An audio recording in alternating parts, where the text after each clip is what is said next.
नमस्कार दोस्तों, plus academy के डिजिटल प्लेटफॉर्म पर आप सभी का हार्दिक स्वागत है। जैसा कि हमने सेशन स्टार्ट किया था रीट को लेकर, और रीट में हमारी अलग अलग विषय की चर्चा चल रही है, जिसमें आपकी हिस्ट्री की क्लास आ रही है, राजस्थान ज्योग्राफी की क्लास आ रही है और भारत की ज्योग्राफी की क्लास आ रही है।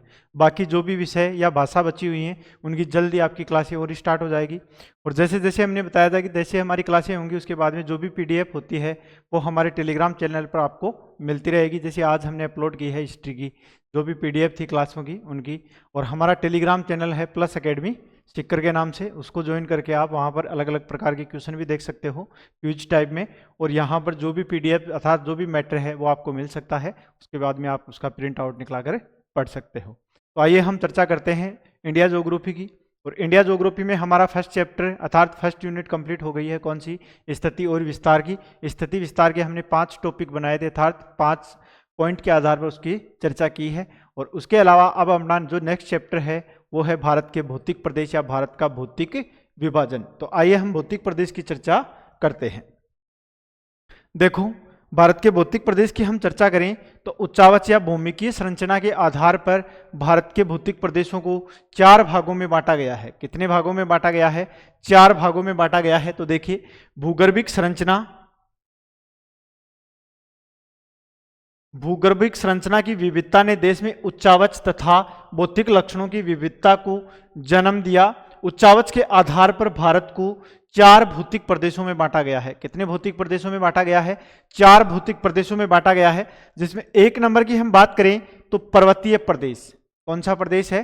पर्वतीय प्रदेश, जहां पर पर्वतीय पर्वत पाए जाते हैं। और पर्वतीय प्रदेश का 100% में से अगर हम हिस्सा देखें तो कितना परसेंट है? 10.6%। इसके बाद में 2 नंबर की बात करूं तो पहाड़ी भूभाग। देखो, पर्वत और पहाड़ी में क्या अंतर होता है कि वह पथरीला या पहाड़ी क्षेत्र जिसकी ऊंचाई 1000 मीटर से अधिक हो उसे बोला जाता है पर्वत, और जिसकी ऊंचाई 1000 से कम होती है उसे बोला जाता है पहाड़ी। तो देखो, पहाड़ी का अगर हम प्रतिशत की बात करें तो 18.5% भाग किसका आता है? पहाड़ी क्षेत्र का आता है। अगर पहाड़ी और पर्वत दोनों को मिला दिया जाए तो दोनों का भाग कितना हो जाएगा? इसमें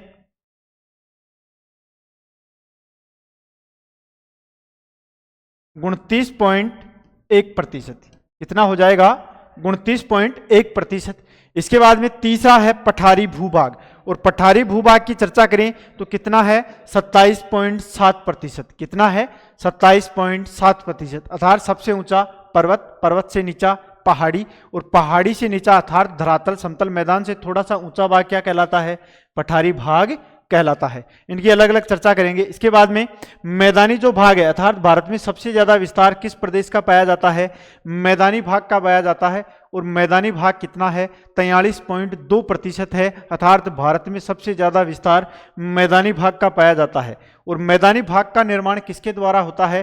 पर्वतों से या पठारी क्षेत्र से निकलने वाली नदियों के द्वारा किसका निर्माण किया जाता है? मैदानी प्रदेश का निर्माण किया जाता है। तो आपको ध्यान रखना है, कई बार इसका सुमेलित करने का प्रश्न आ जाता है कि पर्वतीय भूभाग कितना है, पहाड़ी भूभाग कितना है, पठारी भूभाग कितना है और मैदानी भूभाग कितना है।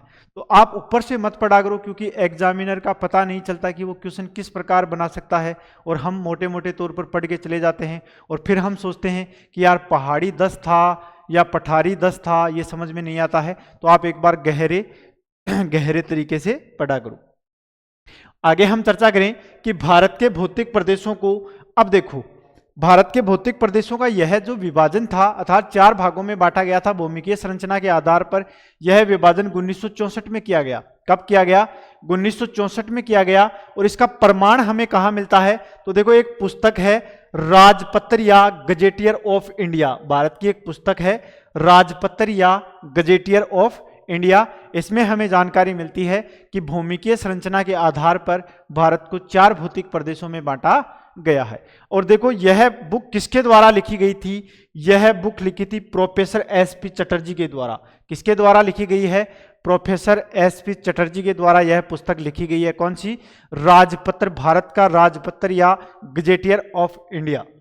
तो देखो, प्रोफेसर SP चटर्जी द्वारा वर्गीकृत किया गया है, और इनका आधार क्या था? एक तो इसने क्या माना? उच्चावच, और क्या माना? भौमिकीय या धरातल की संरचना को आधार मानकर 4 भागों में विभाजित किया, जिस आधार पर इन्होंने 4 भौतिक विभागों में बांटा गया है। अब देखो प्रश्न इस प्रकार बन सकता है कि एसपी चटर्जी के अनुसार भारत को कितने भौतिक प्रदेशों में बांटा गया है, तो 4 भौतिक प्रदेशों में बांटा गया है। इसके अलावा प्रश्न पूछ ले कि भौमिकीय संरचना या उच्चावच के आधार पर कितने भौतिक प्रदेशों में बांटा गया है, तो 4 भौतिक प्रदेशों में बांटा गया है। इसके अलावा एग्जामिनर प्रश्न पूछ सकता है कि भारत का राजपत्र या गजेटियर ऑफ इंडिया में भारत को कितने भौतिक प्रदेशों में बांटा गया है, तो कितने भौतिक प्रदेशों में बांटा गया है, 4 भागों में। कितने भागों में, 4 भागों में। अब देखो एक ही क्वेश्चन को अगला 3 प्रकार से पूछ सकता है। कितने प्रकार से, 3 प्रकार से पूछ सकता है, तो हम पता नहीं लगा सकते कि एग्जामिनर किस प्रकार क्वेश्चन बना सकता है। लेकिन अगर प्रश्न आ जाए कि एनसीईआरटी के अनुसार भारत को कितने भौतिक प्रदेशों में बांटा गया है, भाई अगर नाम दे देगा किसी विद्वान का या गजेटियर ऑफ इंडिया का तब तो 4 भाग, लेकिन आपको एग्जाम में दे देगा प्रश्न में कि एनसीईआरटी के अनुसार भारत को कितने भौतिक प्रदेशों में बांटा गया है, तो आपको ध्यान रखना है एनसीईआरटी के अनुसार भारत को 6 भौतिक प्रदेशों में बांटा गया है। कितने भौतिक प्रदेशों में, 6 भागों में बांटा गया है। 4 तो कौन से, ऊपर वाले। इसके अलावा 5वां कौन सा हो गया, थार का मरुस्थल अर्थात भारतीय मरुस्थलीय प्रदेश। और 5वां आ जाता है एक द्वीप समूह, जिसमें हम दोनों द्वीप शामिल करेंगे, एक तो बंगाल की खाड़ी के द्वीप और एक अरब सागर के द्वीप। तो देखो एनसीईआरटी के अनुसार 6 प्रदेश हो गए, पर्वतीय प्रदेश, पहाड़ी प्रदेश, पठारी प्रदेश और एक मैदानी प्रदेश। इसके अलावा 5वां है भारतीय मरुस्थलीय प्रदेश और 6वां है द्वीप समूह। बल्कि गजेटियर ऑफ इंडिया के अनुसार 4 ही हैं, पर्वतीय, पहाड़ी, पठारी और मैदानी। तो ये 2 ऐड और कर देने हैं उन 4 में और 6 हो जाएंगे किसके अनुसार, एनसीईआरटी के अनुसार। इसका स्क्रीनशॉट ले लो आप फटाक से, फिर आगे चलते हैं। अब देखो मैंने 6 की बात की, कौन कौन से, एक तो है पर्वतीय प्रदेश,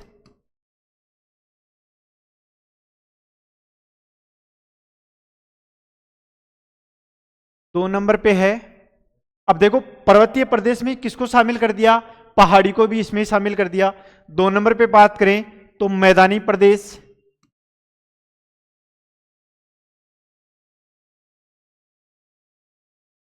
3 नंबर पे है पठारी प्रदेश, 4 नंबर पे है मरुस्थलीय प्रदेश,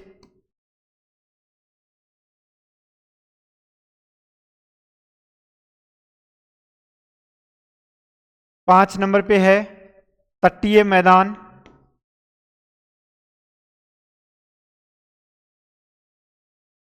और 6 नंबर पे है द्वीप समूह।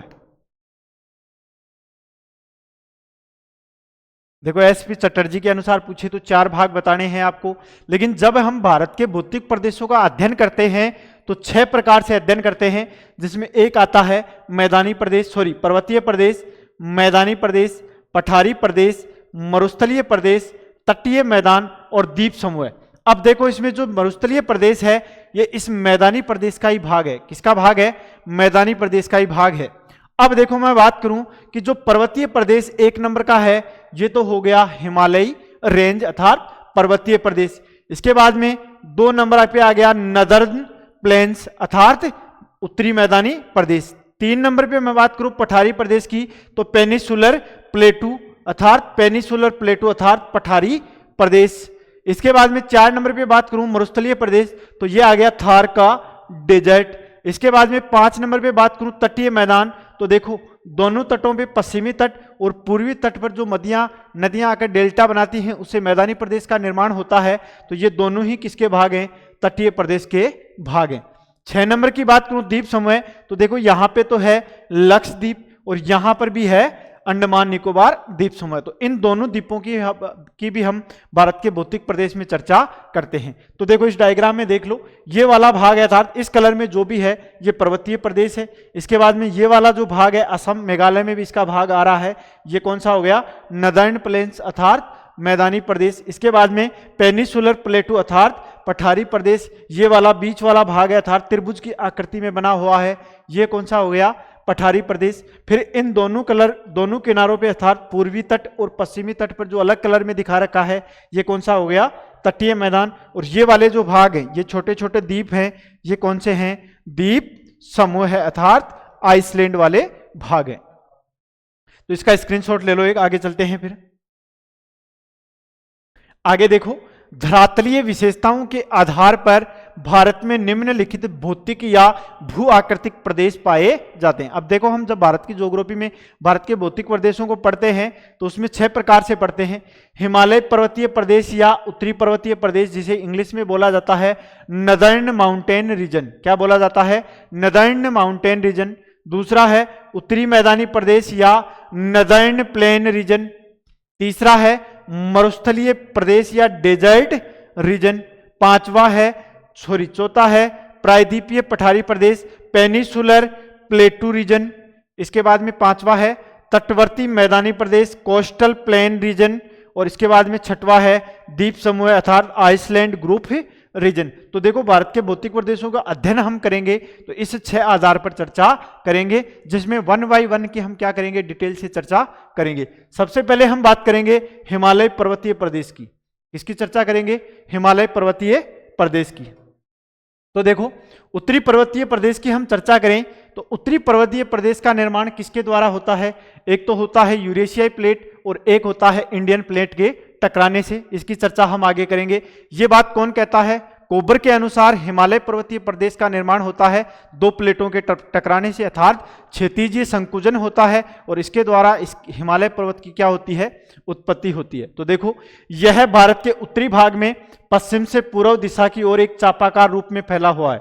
देखो, हिमालय पर्वत की हम चर्चा करें तो भारत के उत्तरी भाग में इस प्रकार से धनुष की आकृति में क्या फैला हुआ है, हिमालय पर्वतीय प्रदेश फैला हुआ है। इसके क्षेत्रफल की बात करें तो यह 5 लाख वर्ग किलोमीटर में फैला हुआ है। कितने क्षेत्र में फैला हुआ है, 5 लाख वर्ग किलोमीटर क्षेत्र में फैला हुआ है। और इसकी आकृति कैसी है, या तो इसे चापाकार बोल दो या धनुष के समान बोल दो। इसके अलावा देखो, यह कितने क्षेत्रफल में फैला हुआ है, 5 लाख वर्ग किलोमीटर में। कितने क्षेत्र में, 5 लाख वर्ग किलोमीटर क्षेत्र में फैला हुआ है। इसके बाद में देखो, इसकी लंबाई की मैं बात करूं तो लगभग इसकी लंबाई है 2400 किलोमीटर। हिमालय की लंबाई कितनी है, 2400 किलोमीटर है। अब आइए हम चर्चा करते हैं।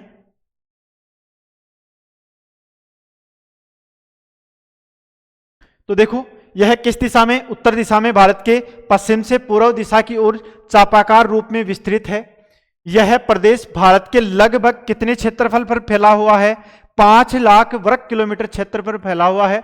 यह नमीन वलित पर्वतीय प्रदेश है जो 73 डिग्री पूर्वी देशांतर से 96 डिग्री पूर्वी देशांतर तक लगभग कितने देशांतरों में इसका विस्तार है, 22 देशांतरों में विस्तार है, रेखाओं के मध्य स्थित है। इस प्रदेश में हिमालय प्रमुख पर्वत है अर्थात देखो, इस प्रदेश में भी एक तो आता है ट्रांस हिमालय, एक आता है हिमालय और एक आता है पूर्वांचल की पहाड़ियां।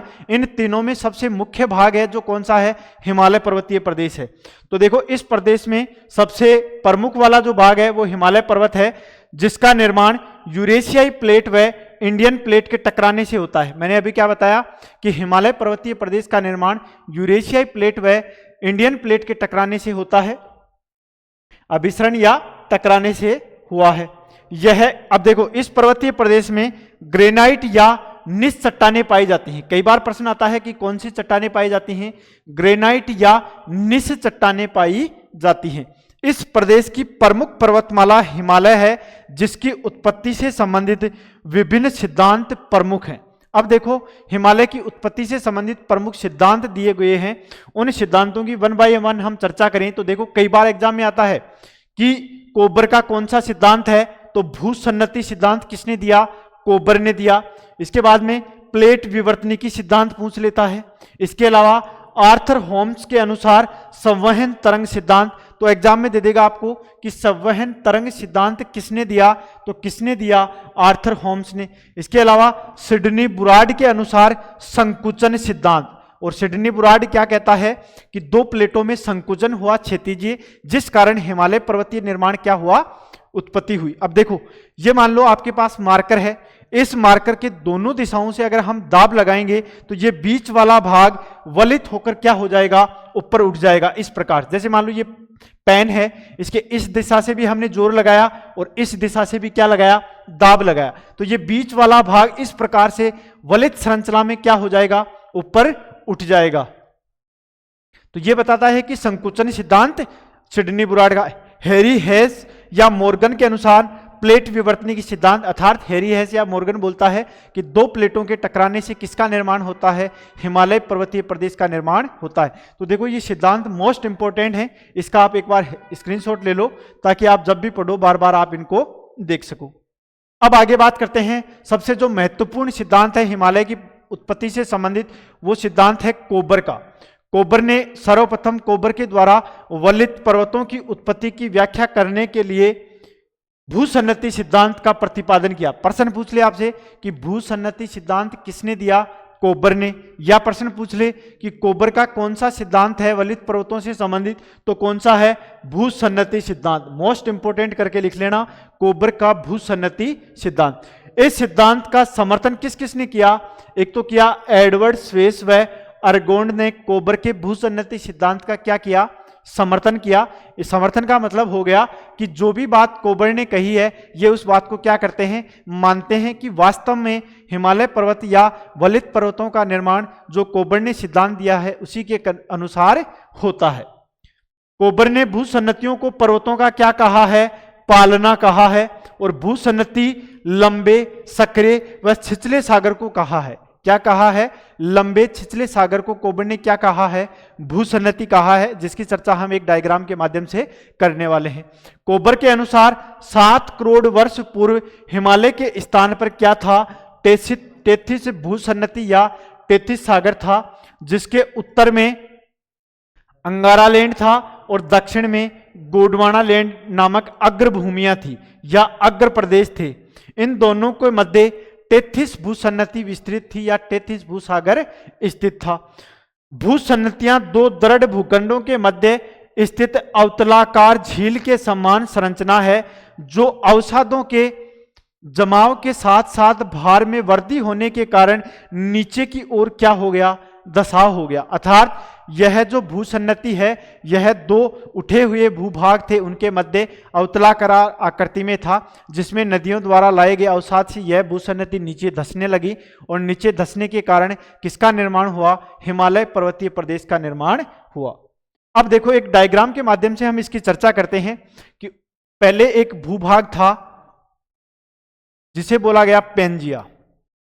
क्या बोला गया, पेंजिया, और इसके चारों तरफ क्या था, पेंथालासा जलसागर था।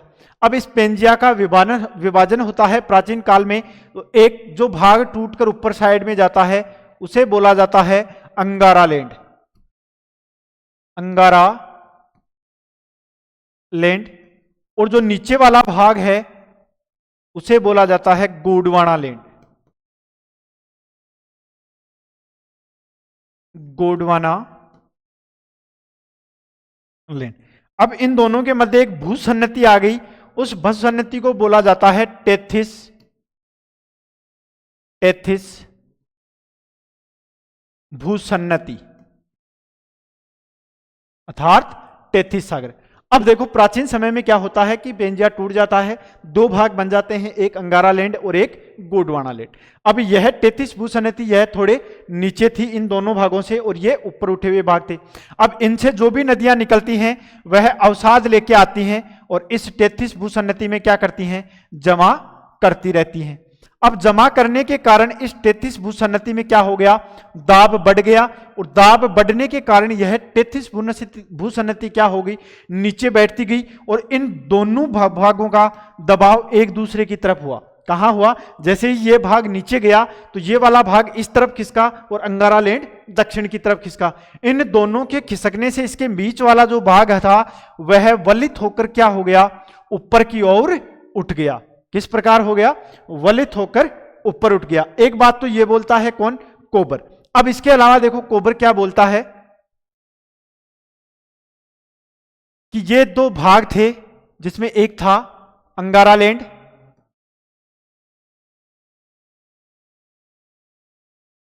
और ये वाला जो भाग है इसे बोला गोंडवाना लैंड।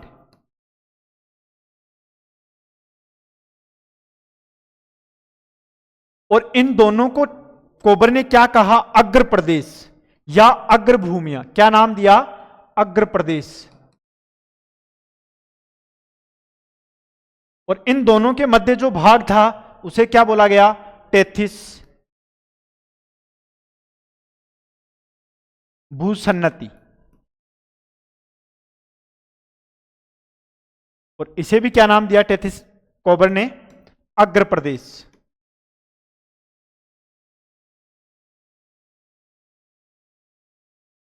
अब देखो यहां द्वारा नदियों से द्वारा लाई गई अवसाद के कारण यह टेथिस भूसन्नति नीचे बैठ गई। और नीचे बैठने के कारण ये जो दो भाग थे, अंगारा लैंड अर्थात यूरेशियाई प्लेट वाला भाग और गोंडवाना लैंड इंडियन प्लेट वाला, इन दोनों में क्षैतिजीय संकुचन हुआ। और क्षैतिजीय संकुचन होने के कारण इन किनारों पर किनका निर्माण हुआ? वलित पर्वत का निर्माण हो गया। इस प्रकार से दाब लगने से, क्षैतिजीय संकुचन होने से किसका निर्माण हो गया? पर्वतों का निर्माण हो गया। इनको कोबर ने क्या कहा? रेंड केटन। कोबर ने इन भागों को किस नाम से पुकारा? रेंड केटन।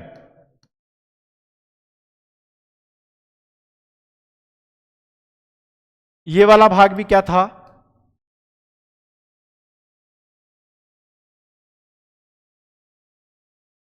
इसको क्या नाम दे दिया? रेंड केटन नाम दे दिया। अब इसके बाद में हम आगे चर्चा करें तो देखो, नोट, इन दर्द भूखंडों को कोबर ने अग्र प्रदेश कहा, अर्थात दोनों जो प्लेटें थी उनके किनारों से आगे वाला जो भाग था उसे क्या कहा? अग्र प्रदेश या अग्र भूमियां। तथा इनके मध्य में जो भाग था उसे क्या बोल दिया? टेथिस सागर। अंगारा लैंड व गोंडवाना लैंड के मध्य से निकलने वाली नदियों द्वारा टेथिस भूसन्नति में तलछट या अवसादों का जमाव हुआ। भार में वृद्धि होने या बढ़ने के कारण टेथिस भूसन्नति नीचे की ओर क्या हो गई? धंसने लगी। टेथिस जो भूसन्नति वो क्या हुई? नीचे की ओर बैठने या धंसने लगी, जिस कारण अंगारा लैंड व गोंडवाना लैंड में क्या कैसा संकुचन? मैंने क्या बताया अभी? क्षैतिजीय संकुचन। देखो संकुचन दो प्रकार का होता है, एक तो होता है ऊर्ध्वाधर अर्थात ऊपर से नीचे की ओर, और एक होता है धरातलीय अर्थात दोनों दिशाओं से। तो क्षैतिजीय संकुचन किस प्रकार का था? इस प्रकार का दाब लगा दोनों में। यह कैसा संकुचन है? क्षैतिजीय संकुचन है। इसके परिणाम स्वरूप दो सीमांत श्रेणियों का निर्माण हुआ, जिन्हें कोबर ने क्या कहा? रेंड केटन कहा। किस नाम से पुकारा? रेंड केटन कहा। और इन दोनों सीमांत श्रेणियों के मध्य उठित भाग को किस नाम से पुकारा? मध्य पिंड कहा, जिसे कोबर ने स्वासीन वर्ग कहा है। उठित भाग को क्या कहा है? स्वासीन वर्ग को है। अर्थात देखो, जैसे मान लो एक पर्वत श्रृंखला, इनमें क्षैतिजीय संकुचन होने से कुनलुन सान कहां चली गई?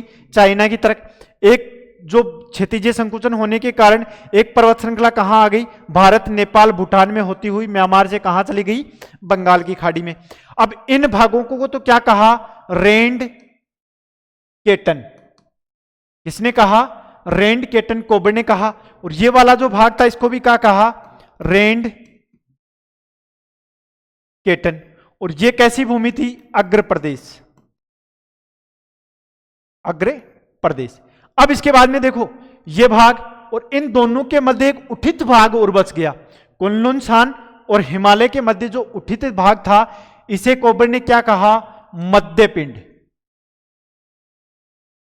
मध्यपिंड का भाग था, लेकिन कोबर ने इसका नाम क्या दे दिया? स्वासीन वर्ग। किस नाम से पुकारा?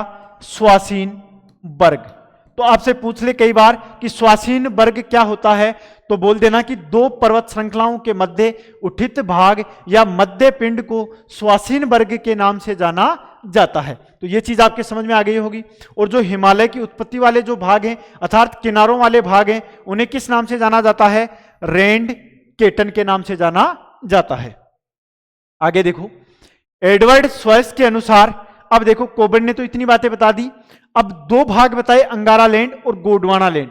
उस अंगारा लैंड और गोंडवाना लैंड की हम चर्चा करें तो एडवर्ड स्वेस क्या बोलता है कि अंगारा लैंड दक्षिण की तरफ खिसका। कहां खिसका?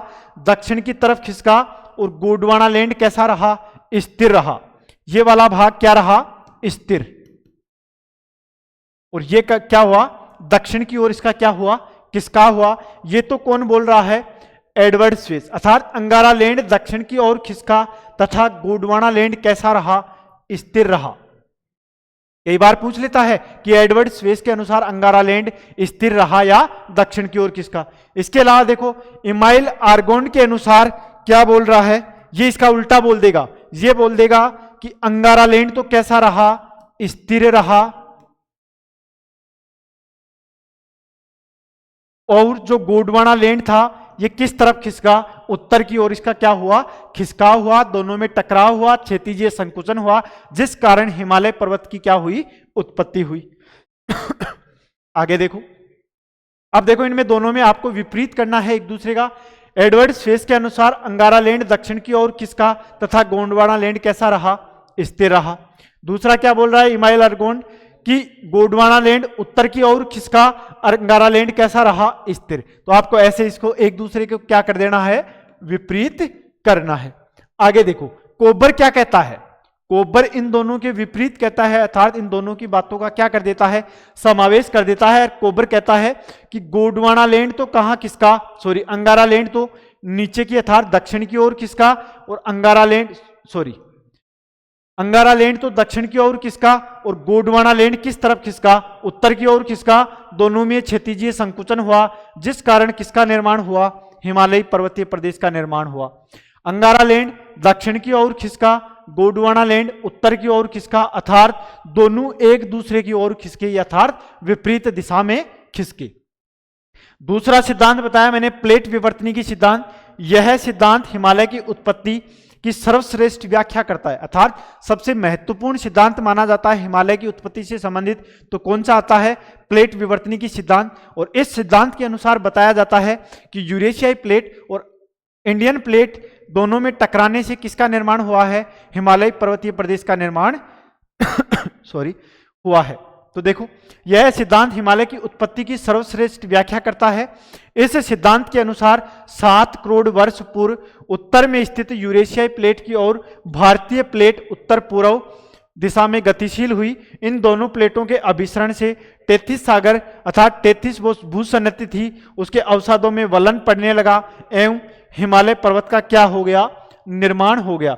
हिमालय पर्वत की उत्पत्ति टर्शियरी काल में अल्पाइन भूसंचलन से हुई है, जिसे नवीन वलित पर्वत कहा जाता है। देखो प्रश्न पूछ सकता है कि हिमालय पर्वतीय का निर्माण किस काल में हुआ है? तो टर्शियरी काल में हुआ है, या नवजीवी महाकल्प भी बोल सकते हो। किस भूसंचलन का कारण है? अल्पाइन भूसंचलन। देखो ये भूसंचलन क्या होता है कि मान लो किसी भी पर्वत या हिमालय का निर्माण होता है, वो 4 काल घटनाक्रम में होता है, टर्नियन, हर्शियन, कैलिडोनियन और अल्पाइन।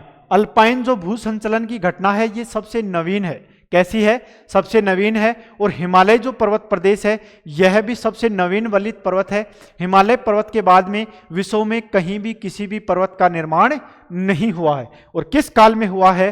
टर्शियरी काल में हिमालय पर्वतीय प्रदेश का क्या हुआ है? निर्माण हुआ है। अब देखो भूसन्नति की हम चर्चा करें कि एक प्लेट की बात बताई हमें कि ये प्लेट थी यूरेशियाई प्लेट, यूरेशिया प्लेट, और यहां पर एक प्लेट और थी दक्षिण में,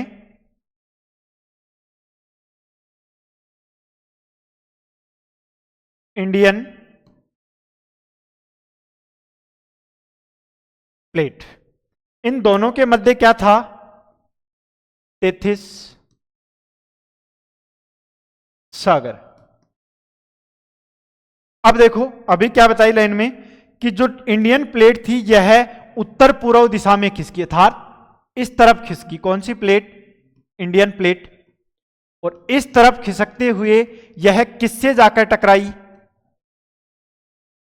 यूरेशियाई प्लेट से टकराई। और यूरेशियाई प्लेट से टकराने के कारण इनमें कैसा संकुचन हुआ?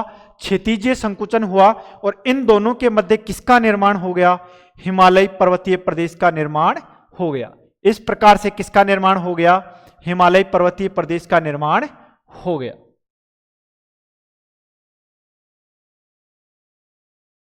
और वैसे देखा जाए तो हमारी इंडियन प्लेट प्राचीन समय में यहां थी, धीरे धीरे यह कहां खिसकी? उत्तर पूर्व की ओर खिसकी, और यहां पर यूरेशियाई प्लेट से आकर क्या हो गई?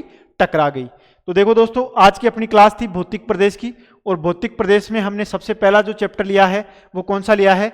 हिमालय अर्थात उत्तरी पर्वतीय प्रदेश। उत्तरी पर्वतीय प्रदेश को भी हम 3 भागों में डिवाइड करेंगे, ट्रांस हिमालय, हिमालय और पूर्वांचल की पहाड़ियां। हिमालय की हम बात करें कि उत्पत्ति कब हुई, टर्शियरी काल में हुई, किस घटनाक्रम का उदाहरण है, अल्पाइन भूसंचलन का उदाहरण है, किन प्लेटों के टकराने से इसकी उत्पत्ति हुई है, यूरेशियाई प्लेट और इंडियन प्लेट के टकराने से अर्थात क्षैतिजीय संकुचन से इनका क्या हुआ है? निर्माण हुआ है। इसके बाद में हमने चर्चा की कि भारत के भौतिक प्रदेशों को उच्चावच के आधार पर 4 भागों में बांटा गया है। इसके अलावा एनसीईआरटी में बात करें तो एनसीईआरटी के अनुसार 2 भौतिक प्रदेश और जुड़ जाते हैं इसमें, भारतीय मरुस्थलीय प्रदेश और द्वीप समूह। लेकिन आप इसका अध्ययन करते हो तो अध्ययन के आधार पर अर्थात विशेषताओं के आधार पर निम्नलिखित भौतिक या भू आकृतिक प्रदेशों में बांटा गया है, जैसे हिमालय पर्वतीय प्रदेश, उत्तरी मैदानी प्रदेश, मरुस्थलीय प्रदेश, प्रायद्वीपीय पठारी प्रदेश, तटवर्ती मैदानी प्रदेश और द्वीप समूह। अब हम कल चर्चा करेंगे हिमालय अर्थात ट्रांस हिमालय की उत्पत्ति से संबंधित और उसे कितने भागों में बांटा गया है। यह क्लास आपको पीडीएफ मिल जाएगी, टेलीग्राम है अपना प्लस अकेडमी सिक्कर के नाम से, उस पर आपको इसकी पीडीएफ उपलब्ध हो जाएगी। जय हिंद, जय भारत।